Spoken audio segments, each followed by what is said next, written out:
I want to first thank Foreign Minister Kono and Defense Minister Iwaya for coming to Washington for this critical meeting between close allies. I want to thank also, of course, Acting Secretary Shanahan for his participation, although he didn't have to come quite as far to be here. The alliance between Japan and the United States is a truly remarkable thing. It's an alliance that two peoples have built and strengthened over generations, and it is adapted to meet every challenge that our two countries have faced. President Trump intends to maintain and strengthen our alliance, and the close relationships he's forged with Prime Minister Abe have served as a firm foundation for the conversations that the four of us had this morning. Our talks affirm that the United States-Japan alliance remains ironclad and increasingly complex. We pursued ways to defend the freedoms of the American and Japanese people and promote our shared value sets. At the top of the list is our shared diplomatic efforts to achieve the final fully verified denuclearization of North Korea. In cooperation with the international community, in accordance with relevant UN Security Council resolutions, we will continue to press North Korea to abandon all of its weapons of mass destruction, ballistic missiles, and related programs and facilities. We'll continue to force all sanctions against North Korea and encourage every country to do so. But our efforts at peace and security go far beyond North Korea. Early in his presidency, President Trump made a real pivot to Asia and declared America's intentions for a free and open Indo-Pacific. Our two countries' latest national security and defense strategies confirm we share this vision for the Indo-Pacific region, and they demonstrate our broad and increasing strategic alignment.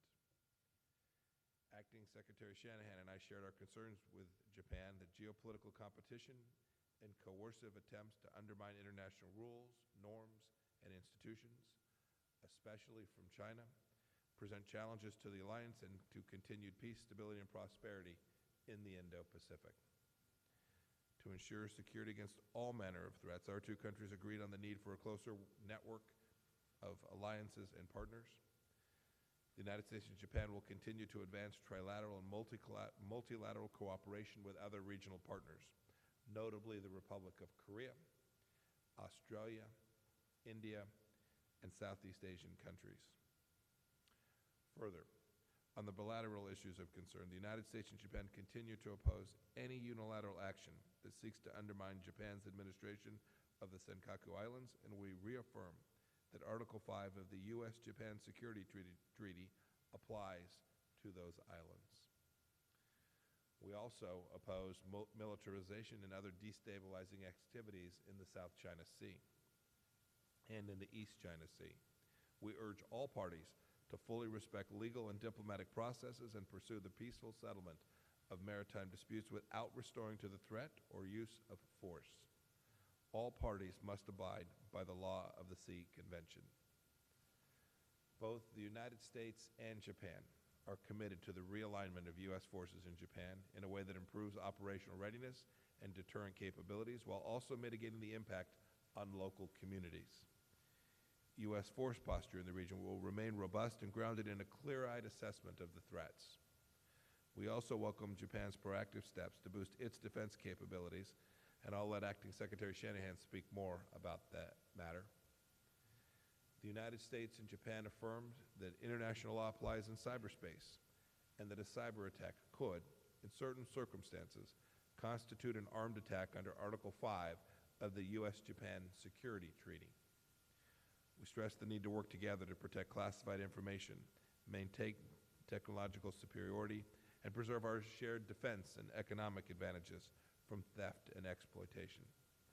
And finally, we confirm that the plan to construct the Futenma replacement at the camp area adjacent waters is the only solution that addresses operational, political, financial, and strategic concerns and avoids the continued use of the Marine Corps Air Station at Futenma. We understand our strong determination to achieve its completion as soon as possible. So as you can see from this morning, we talked about a broad array of things. We had many topics to discuss. That's a good thing. It means our great democracies are continuing robust cooperation. As Secretary of State, I'm proud to represent the American people in this essential partnership built on respect and shared democratic principle, as well as shared interests. Foreign Minister Kono, I invite you to speak. Thank you. Today's 2+2 was held at an extremely critical timing for deciding the future direction of diplomacy and defense of Japan and U.S. I would like to thank Secretary Pompeo and Acting Secretary of Defense Shanahan. By the end of last year, in response to the increasingly complex security environment, Japan established the new defense program guideline. At the end of February this year, the second U.S. North Korea summit was held, and based on that, it is also a critical timing to align the response to the North Korean situations between Japan and U.S. Against this background, by next week, Prime Minister Abe will visit U.S., and next month, President Trump is expected to come to Japan as the first state guest after the accession to the throne of our new emperor. Add to this kind of critical timing, the four ministers for foreign affairs and defense of Japan and U.S. have come together and have discussed the future of U.S.-Japan alliance and have confirmed the direction of strengthened deterrence and response capabilities. And this is extremely meaningful. There were three main achievements as follows. First of all, free and open Indo-Pacific. The U.S.-Japan alliance is now the cornerstone of peace, security, and prosperity of the entire Indo-Pacific region. Under this basic recognition, we agreed that Japan and U.S. will work together in order to realize free and open Indo-Pacific. Both U.S. and Japan will conduct joint trainings and capability buildings and others with partner countries in order to jointly expand the presence in the region. Secondly, cross-domain cooperation. Based on the strategic policy documents of Japan and U.S., including Japan's new National Defense Program guideline, we agreed to strengthen cross-domain cooperation, including new domains like space and cyber, and to further strengthen our alliance. Third is North Korean matter. In accordance with the UN Security Council resolutions, we agreed to endeavor to realize CVID of all weapons of mass destruction, ballistic missiles of all ranges, and confirmed that Japan and U.S. will continue to cooperate on full implementation of UN Security Council resolutions, including dealing with ship-to-ship transfers. We reaffirmed that U.S. forces' posture in the region will continue to be robust and agreed to deepen our dialogues on deterrence in the region, ensuring security. We agreed to closely collaborate between Japan and the U.S. and amongst Japan, U.S. and South Korea. We agreed to demand North Korea for the immediate resolution of the abduction of Japanese nationals. Realignment of the U.S. forces is also an important issue while maintaining the deterrence of U.S.-Japan alliance, but also to reduce impact on local communities such as Okinawa. The governments of both Japan and U.S. will steadily promote the realignment of U.S. forces in Japan. In particular, about the construction of Futenma replacement facilities, significant progress in relation to the construction are welcomed. In order to avoid the continued use of Futenma, we reconfirmed that relocation to Henoko is the only solution. I discussed that whilst steadily implementing these realignment of U.S. forces, crimes and accidents must be prevented. Regarding the issues on the operation and SOFA of U.S. forces, I said it is important to advance one by one and to reduce impact on local residents. In this way, there were major achievements at the 2+2 today. We will report these outcomes to our respective leaders and ensure that it will lead to the success of our Prime Minister's visit to the U.S. and the visit of President Trump to Japan as our state guest. We will firmly advance our efforts to further strengthen the deterrence and response capability of the U.S.-Japan alliance and further reinforce U.S.-Japan alliance going forward. May I invite Acting Secretary Shanahan for his remarks. Thank you, Minister Kono. Secretary Pompeo, I appreciate your leadership and partnership in hosting today's productive discussions. Minister Kono, Minister Awaya, thank you for both making the long trip to Washington. The strength of the U.S.-Japan relationship gives us the ability to solve difficult problems and create opportunity. Today's meeting is yet another testament to our commitment to a free and open Indo-Pacific. When I think of the strength of the alliance, the cornerstone of the region, I come back to our shared understanding of the challenges we face in an increasingly complex security environment and our ability to address them together. Nowhere is this synergy clearer than in the close alignment between Japan's National Defense Program guidelines and our U.S. National Defense Strategy. The harmony between them is not confined to paper. It is evident in the real-world integration of our complementary strategic visions. That integration was the focus this morning, and it will be our focus during my bilateral meeting with Minister Awaya at the Pentagon this afternoon. We know this integration is not additive, it's multiplicative, exponentially enhancing our cooperation, capability, and capacity in moving our alliance forward. This will be critical as we face diverse challenges in the region from China and North Korea, and China in particular, using increasingly coercive behavior in an effort to undermine the rules-based international order. Today we discussed on how to leverage geography and integrate mutual objectives to address these challenges. That starts with maintaining a ready, capable, and combat-credible force in the region as a frontline deterrent, and realigning U.S. forces in Japan to improve operational readiness and minimize impact on local communities, as Secretary Pompeo and Minister Kono mentioned. It also includes continuing and expanding our work together, both bilaterally and multilaterally, through joint exercises and presence operations in the region, port calls with partners, and building partner capacity in maritime domain awareness, law enforcement, and more. And as Secretary Pompeo highlighted, we remain aligned in our pursuit of the full, final, verified denuclearization of North Korea. Ministers, thank you for Japan's continued contributions to UN Security Council resolution efforts to counter illicit ship-to-ship transfers. As we look to the future, however, we can not only think in terms of geography, for emerging domains transcend borders.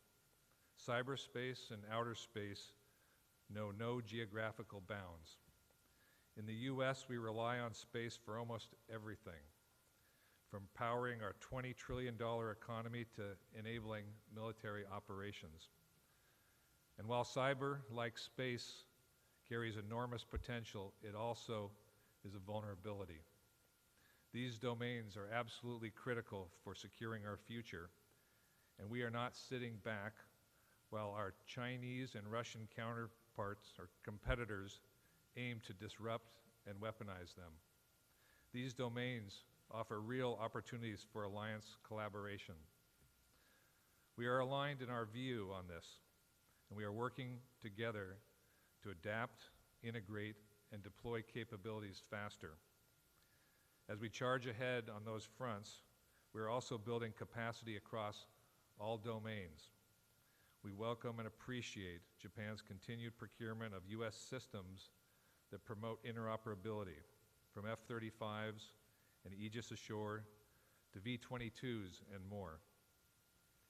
In order to bear the most fruit, our synergy must not be limited to our governments.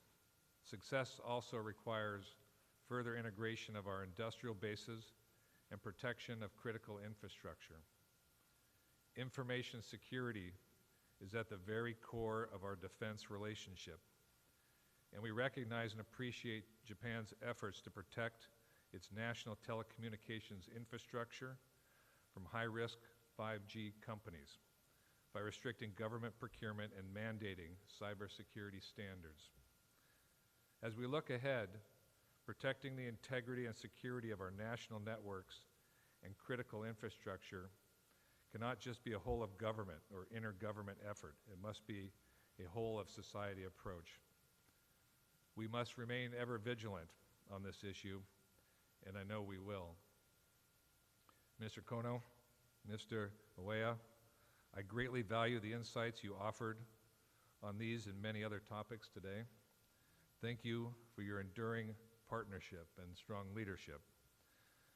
Minister Oeya, I look forward to continuing our work at the Pentagon this afternoon. Thank you.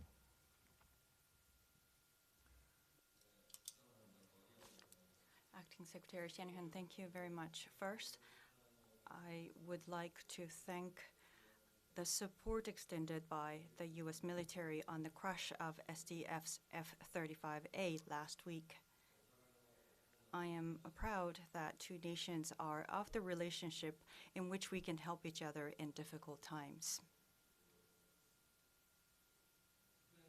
As Japan's National Defense Program guideline was completed last December, strategic documents from both Japan and U.S. that set out the direction in security area were all in place.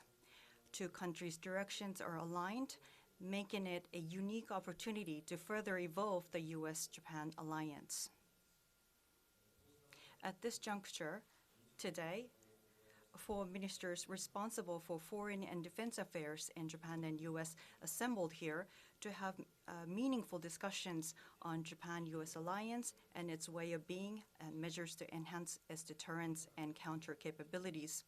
I would like to thank Acting Secretary Shanahan and Secretary Pompeo for the leadership to make this meeting a success. In the meeting, we confirmed that the U.S.-Japan alliance is the cornerstone of the region's peace, stability, and prosperity. We also confirmed that we will make efforts to realize free and open Indo-Pacific. At the same time, the alliance is facing a difficult international situation, and in order for the alliance to fulfill its role, more unified response between Japan and U.S. is important. Regarding the region's security environment, all four ministers were able to share the same concerns related to the current situation in East and South China Sea. Japan and U.S. will work together to ensure peace and stability in the region. Also regarding the North Korean issue, we agreed to work towards complete, verifiable, and irreversible abolishment of all of weapon of mass destruction and all ballistic missiles of all range. Japan and U.S. will be the linchpin in the effort to fully implement the UN Security Council resolution, including measures against ship-to-ship transfer and work with other nations. In the area of security and defense cooperation, which is the foundation of Japan-U.S. alliance, we confirmed that we will enhance the cooperation in the space-related capabilities with the cross-domain operation cooperation. We agreed to promote cooperation for space situational awareness capability enhancement. We also agreed to enhance collaboration in the cyber area and confirmed that cyber attacks could constitute an armed attack for the purpose of Article 5 of the U.S.-Japan Security Treaty. Also, we agreed to work together in further promoting streamlining of FMS process and introduction of high-performance equipment to Japan, and affirmed the importance of intelligence security. Furthermore, we agreed to further deepen our cooperation in operation. U.S. forces in Japan serves a central role in the alliance. For this reason, we share the intention to steadily implement the realignment of the U.S. forces in Japan, and while maintaining the U.S. force deterrent capability to continue to mitigate impact on local community, including Okinawa. Particularly about the construction of the Futenma replacement facility, reported its status, and full ministers welcome the significant progress, while reconfirmed that the plan to relocate to Henoko is the only solution that avoids the continued use of Futenma Air Station. Alongside Minister Kono, I also requested to prevent recurrence of incidents and accidents and to minimize the impact of the U.S. forces operation in local communities, including noise made by incoming aircraft. Japan-U.S. alliance is stronger than ever. If we can enhance it further and integrate the power of two nations, we can deter any and all threats and respond to any situation. With today's result, we will work to further strengthen the U.S.-Japan alliance. Again, I would like to thank Acting Secretary Shanahan and Secretary Pompeo. Thank you very much. Okay, we're going to start with questions. Sean from the AFP. Hi, thank you. Secretary Pompeo, the other day, North Korean state media had some rather choice words about you. I presume you've seen them. I can repeat them if you want to, but I wanted to see your reaction to that. What do you think was the motivation behind them? And as far as their demand itself, would you actually be willing to step aside from the negotiations if North Korea prefers that or wants to deal with President Trump directly only? And I've got a similar question on North Korea to Minister Kono, asking about you mentioned about the abduction issue and looking at the results of the Hanoi summit. How optimistic are you right now for the future of an agreement between Japan and North Korea specifically? And for the defense minister and defense secretary, Minister Iwaya, if I could expand on your comment about the F-35, could you and Secretary Shanahan explain what you plan now in terms of locating the F-35, submarines, et cetera? What's the way to find them? And do you have any concern that U.S. adversaries, namely China and Russia, could actually have access to the technology from the F-35 there under the sea? Thank you. So yes, first question to me. Nothing's changed. We're continuing to work to negotiate. I'm still in charge of the team. President Trump's obviously in charge of the overall effort, but it'll be my team. Special Representative Biegun will continue to lead the U.S. efforts to achieve what Chairman Kim committed to do back in June of last year, which was to denuclearize. As I've said before, he's made that commitment to President Trump multiple times. He's made it to me personally half a dozen times, and I'm convinced we still have a real opportunity to achieve that outcome, and our diplomatic team will continue to remain in the lead. Yes, President Trump has raised this abduction issue vis-a-vis Kim Jong-un at Hanoi. Well, this is an issue between Japan and North Korea, so eventually the Prime Minister, if there's a chance, will see Kim Jong-un and talk about these issues. Japan is ready to normalize a relationship with North Korea when this missile, nuclear, and abduction issues are taken care of. And our position has not been changed. So at this moment, there's no set schedule for the summit meeting between Japan and North Korea, but we will continue to work on this issue with the United States. Thank you.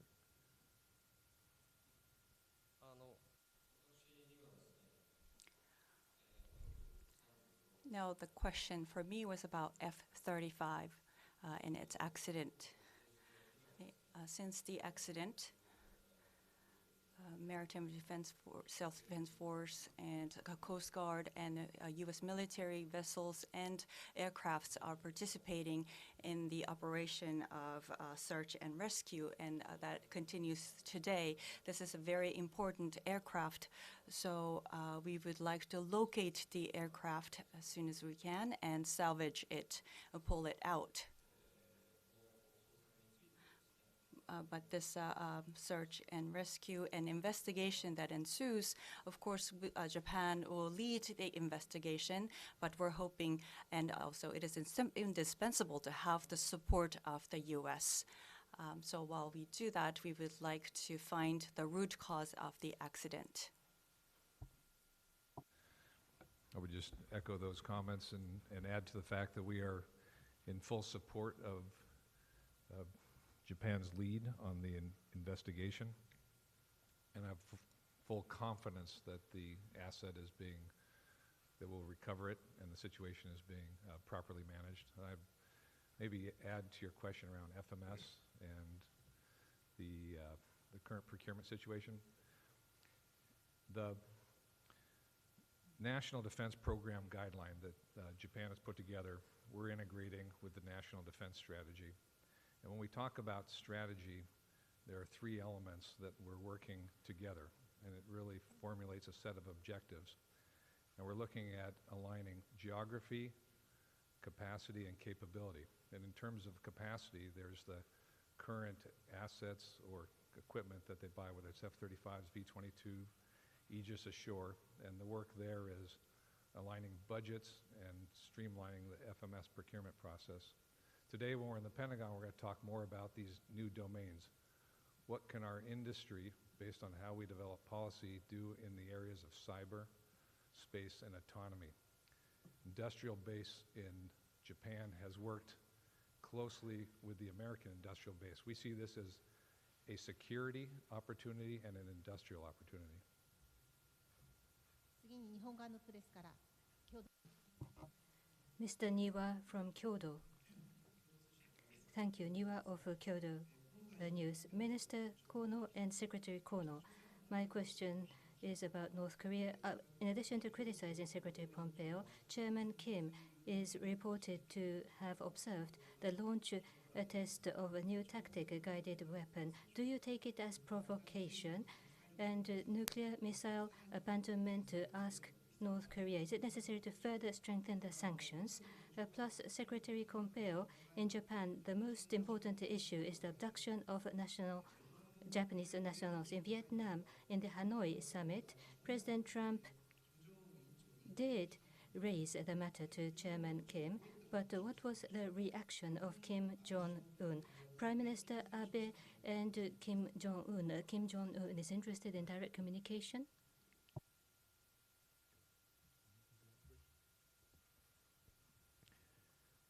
The United States and Japan have agreed that we need to implement the Security Council resolution until North Korea CVID all the weapons of mass destruction and the missile of all ranges. And we agree that we need to take care of the issue of ships-to-ship transfer, and we need to work with the other partner countries to prevent this ships-to-ship transfer. I would not comment on so-called new weapons of North Korea, but unless they take concrete steps towards the CVID of nuclear weapons and missiles, there's going to be no bright future for North Korea. Thank you. So I want to comment on the question you asked for, Mr. Kono. We agree with that. The mission set remains the same. The United States and Japan are deeply connected, and we've talked about that. South Koreans as well. The mission set to denuclearize North Korea, nothing has changed, nothing that's changed from Singapore to Hanoi or Hanoi to now. That is, we've made progress, but our mission set has not changed a single bit. With respect to the issue that President Trump raised, he not only raised it with Chairman Kim, he's raised it in every conversation that we've had. We know the importance of this to Japan. Therefore, it's important to us as well. I don't want to talk about the response that was given, but suffice to say, I think he was aware of this issue before it was raised. He acknowledged the issue, and you should know that the United States will continue to raise this issue each time we have a conversation.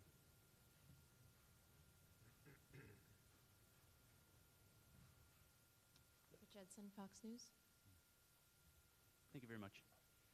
Mr. Secretary, you just commented that the United States, the world, will continue enforcing sanctions against North Korea. Chairman Kim has repeatedly and publicly demanded that there be some sanctions relief ahead of full denuclearization.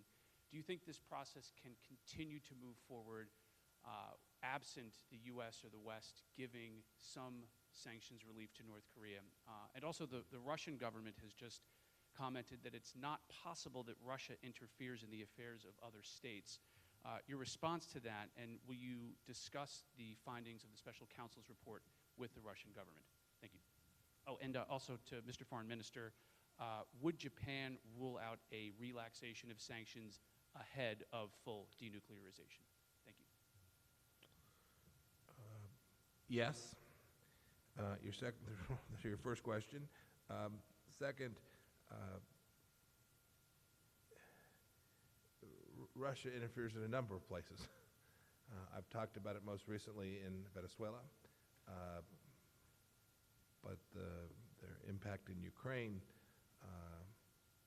the work that they've done to interfere with elections around the world, not only ours in 2016 but others, is serious, and they're real interferences. I don't think there's been a discussion between a senior U.S. official and Russians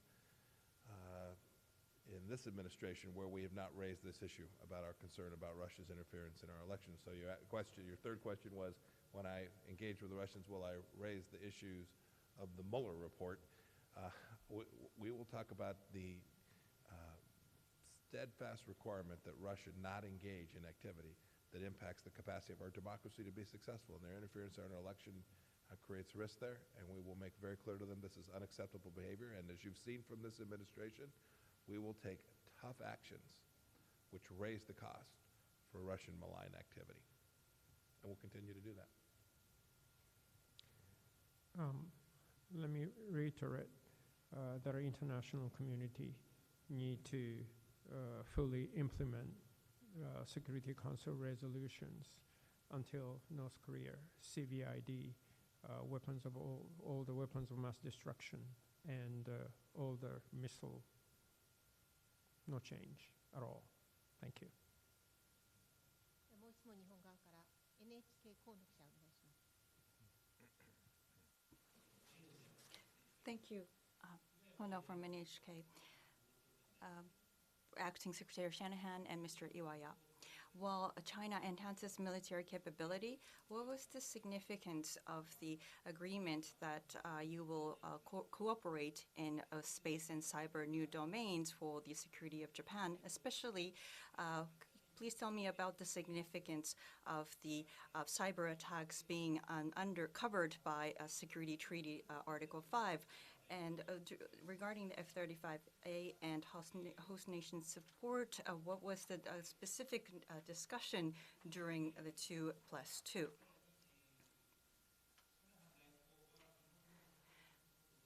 And Acting Secretary Shanahan, what is your thought on the host nation support currently?